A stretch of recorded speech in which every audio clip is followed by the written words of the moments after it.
Baik, selamat siang untuk kita semua.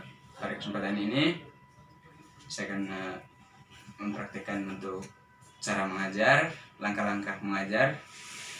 Pada kesempatan ini saya akan membawakan sebuah materi tentang gelombang bunyi.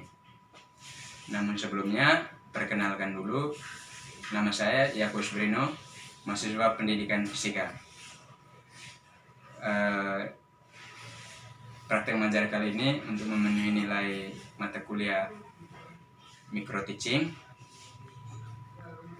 Kemudian sebagai perlengkapan untuk mengajar hari ini, sudah di depan saya sudah ada sumber bahan belajar, kemudian ada spidol, semua peralatan untuk mengajar, dan di belakang saya ada papan tulis.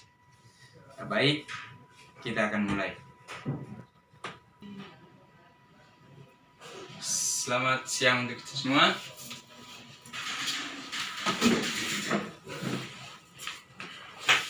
Apa kabar anak-anak?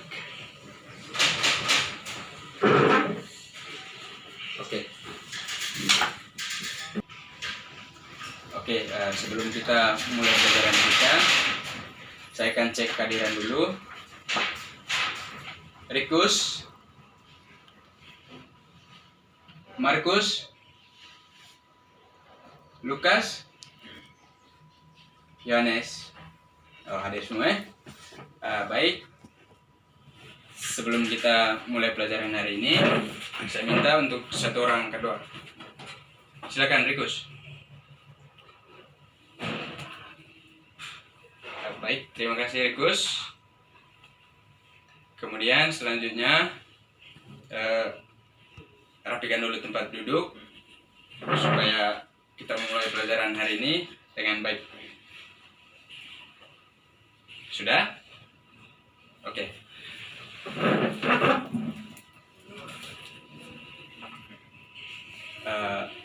Baik, hari ini kita akan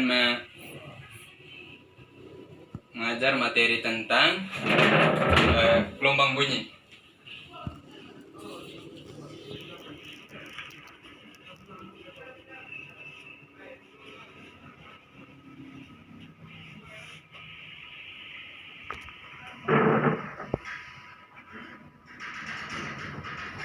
Dalam materi kali ini sebentar, kita akan menjelaskan tentang bagaimana pengertian gelombang, kemudian sifat gelombang bunyi, kemudian karakteristik gelombang bunyi, kemudian bagaimana itu cepat lambat gelombang bunyi, kemudian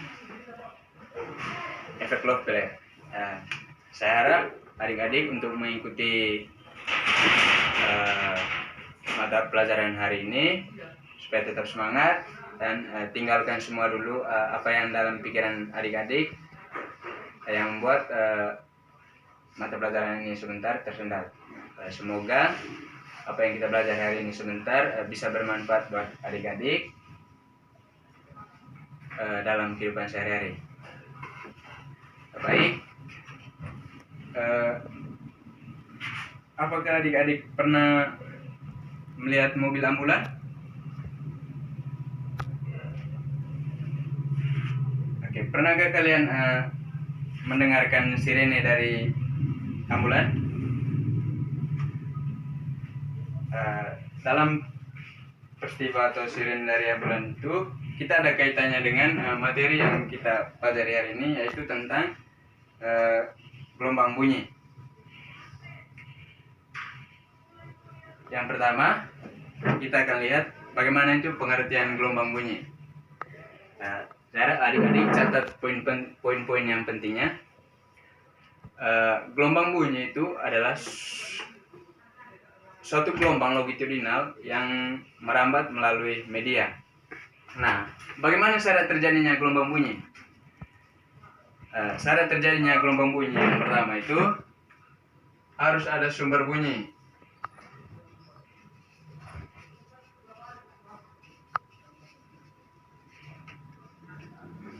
Yang kedua, siapa yang tahu? Kalian tahu? Oke, yang kedua harus ada medium atau media perambatan.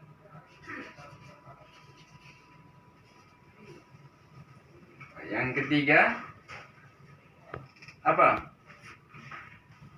Yang ketiga tentang alat indera, alat pendengar, ya, alat pendengar.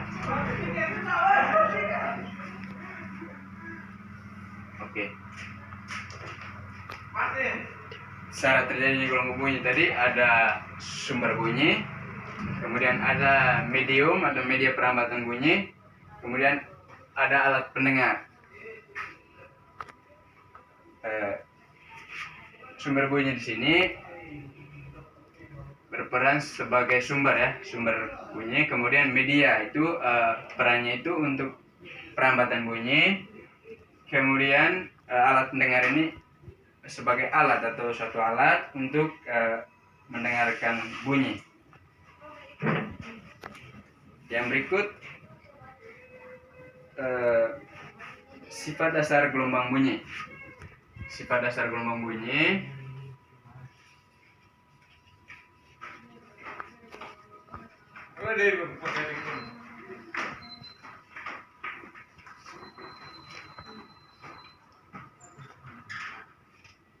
ada yang tahu bagaimana sifat dasar gelombang bunyi?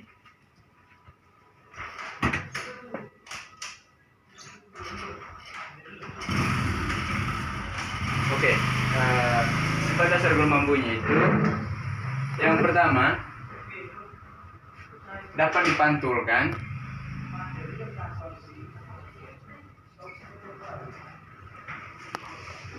Kemudian yang kedua dapat dibiaskan.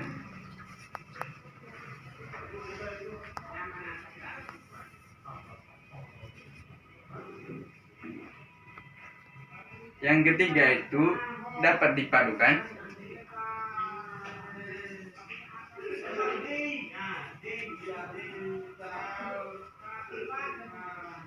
Kemudian dapat dilenturkan.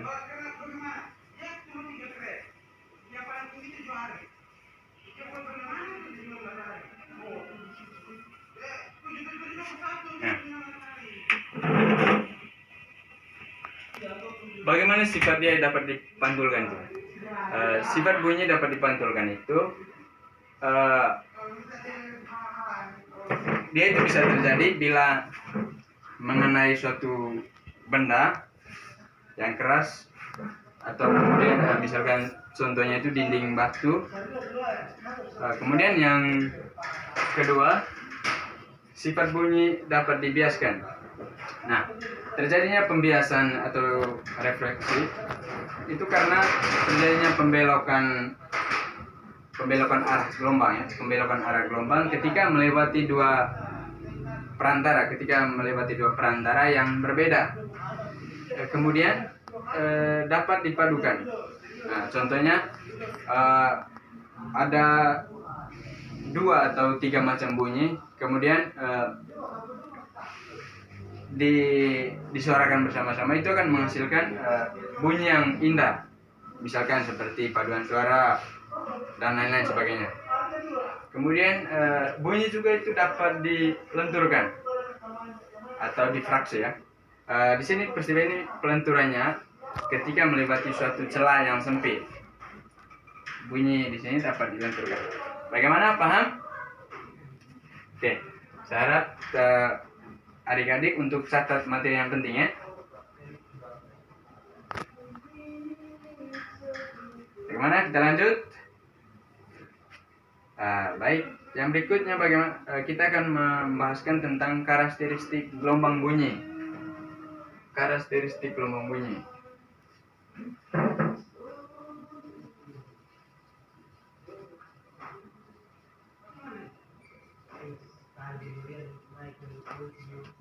Gelombang bunyinya bukan. Yang pertama, ada adik-adik pernah dengar yang namanya bunyi audisoni? Siapa yang pernah dengar? Oke. Karakteristik gelombang bunyi itu ada 3 bagian. Yang pertama itu ada bunyi audisoni. Ada bunyi audisoni. Kemudian ada bunyi Bunyi apa? Oke, ada bunyi ultrasonik. Kemudian ada bunyi infrasonik.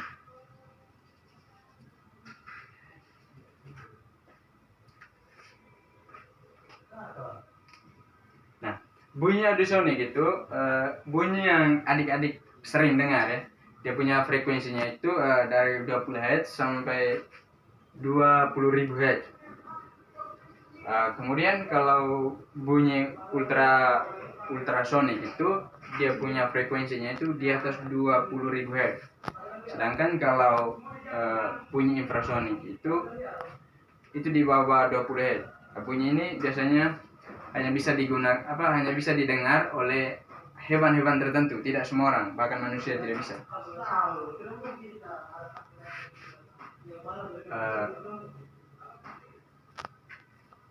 Baik, sudah paham? Kita lanjut nih. Yang berikut cepat rambat gelombang bunyi.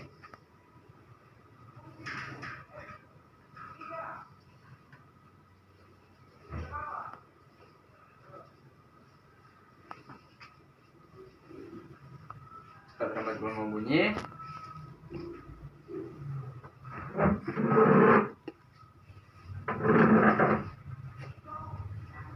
Oke. Cepat rambat gelombang bunyi itu dia punya cepat rambatnya itu tergantung medium perambatannya, Ada yang bagaimana cepat rambat bunyi itu di udara, kemudian bagaimana cepat rambat bunyinya itu pada saat cair, kemudian bagaimana cepat rambat bunyinya itu pada gas ya. Untuk penjelasan 3 cepat rambat bunyi nanti, adik-adik supaya cari di rumah nanti bagaimana dia punya rumus untuk cepat rambat bunyi ya, untuk setiap 3 jenis zat yang berbeda. Di sini saya hanya mau menjelaskan secara umum sifat cepat rambat bunyi. Rumus sifat cepat rambat bunyi itu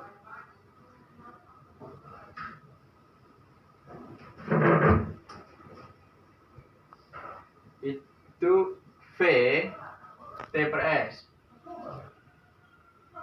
V sama dengan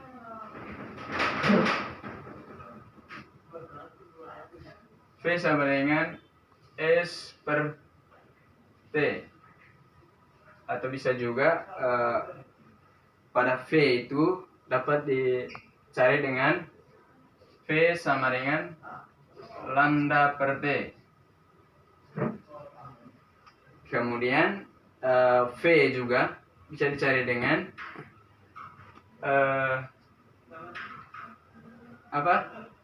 lambda kali frekuensi ya.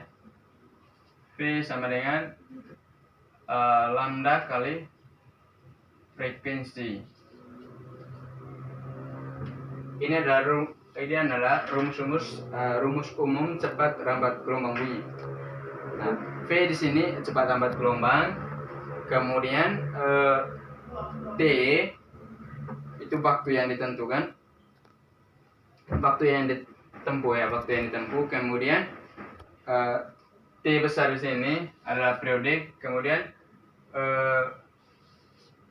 F di sini frekuensi, L sebagai lambda atau panjang gelombang. Kemudian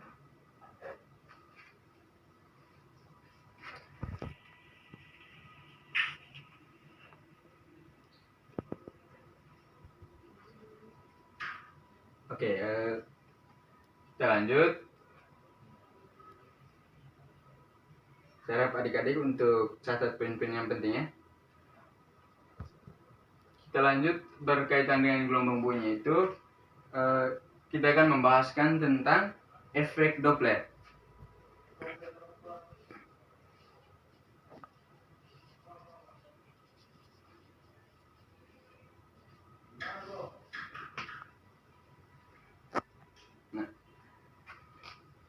Efek Doppler ini siapa yang tahu, siapa yang penemu efek Doppler.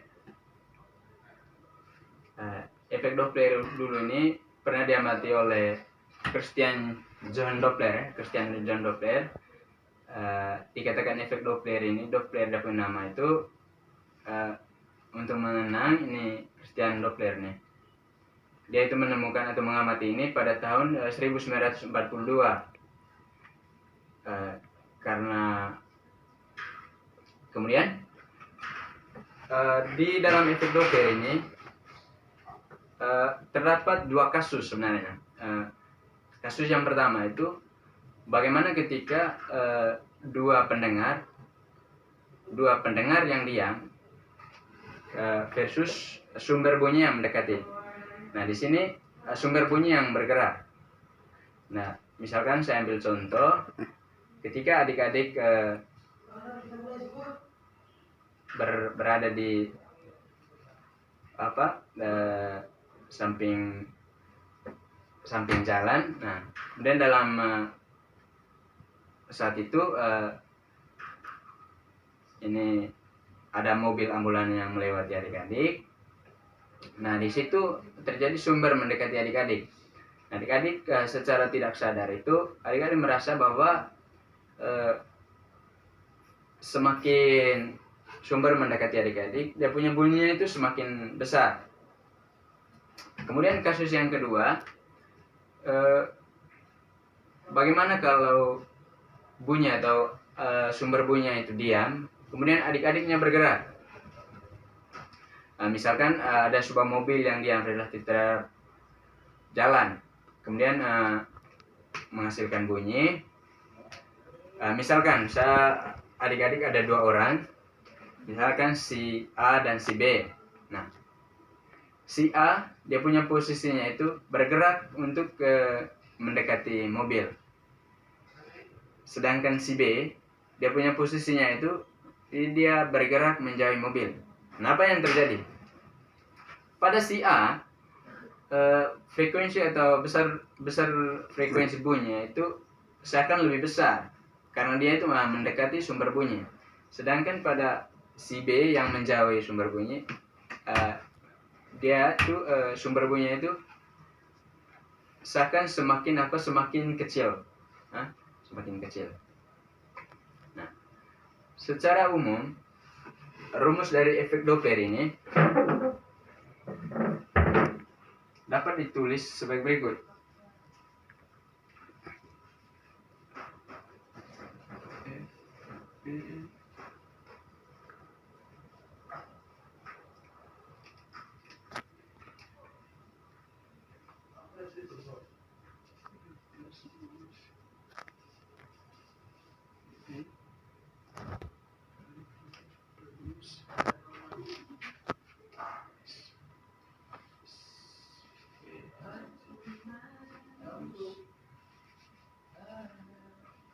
Sekali PS.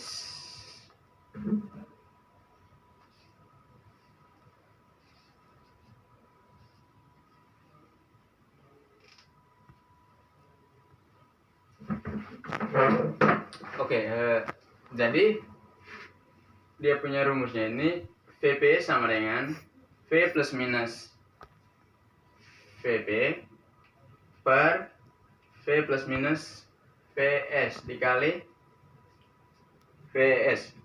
Nah,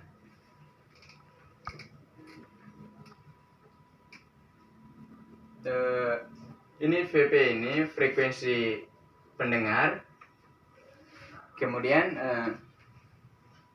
V ini cepat dan lambat gelombang, kemudian VP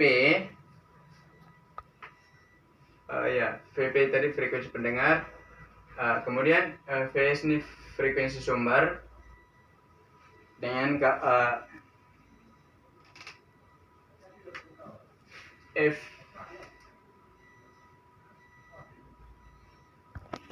Oke, secara umum efek Doppler itu VP sama dengan V plus minus VP per V plus minus PS. Saya ulang lagi ya. FPS sama dengan V plus minus PP per V plus minus Vs kali Fs. Nah, Vp di sini sumber atau apa frekuensi ya, frekuensi pendengar, frekuensi yang bunyi yang diterima oleh pendengar. Kemudian Fs di sini itu frekuensi sumber bunyi yang frekuensi sumber bunyi. Nah, sedangkan V di sini adalah cepat rambat gelombang di udara. Kemudian Vp cepat rambat gelombang ini pendengar. Kemudian yang Vs-nya itu cepat rambat bunyi sumber, cepat rambat bunyi.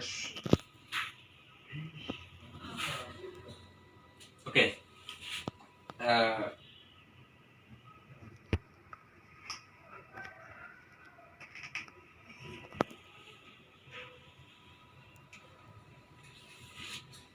baik. Hari ini materi kita sudah sampai di sini. Nanti untuk praktek efek Dopplernya itu minggu depan ya. Dari materi yang telah diberikan tadi, mungkin ada adik-adik ada yang belum paham.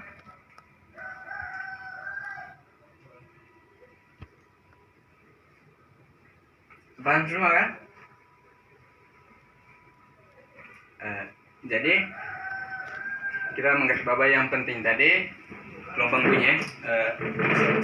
Sekali lagi saya penekanan tadi, materi hari ini tadi gelombang bunyi. Nah, dalam gelombang bunyi itu dia punya syarat ini. Syarat itu harus memiliki sumber bunyi, media, kemudian alat pendengar. Nah, kemudian sifat dasar. Sifat dasar gelombang bunyi tadi adalah punya itu dapat dibiaskan, dapat dipantulkan, dan lain-lain sebagainya. Kemudian bagaimana tadi karakteristik gelombang bunyi ini adik-adik harus ingat.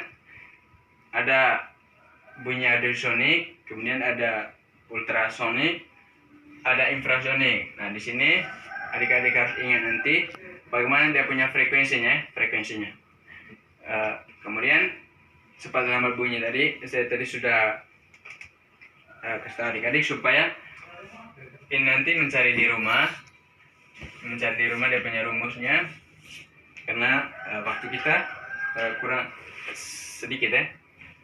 Kemudian efek Doppler tadi sudah dikasih tahu tadi, ini rumus umum efek Doppler.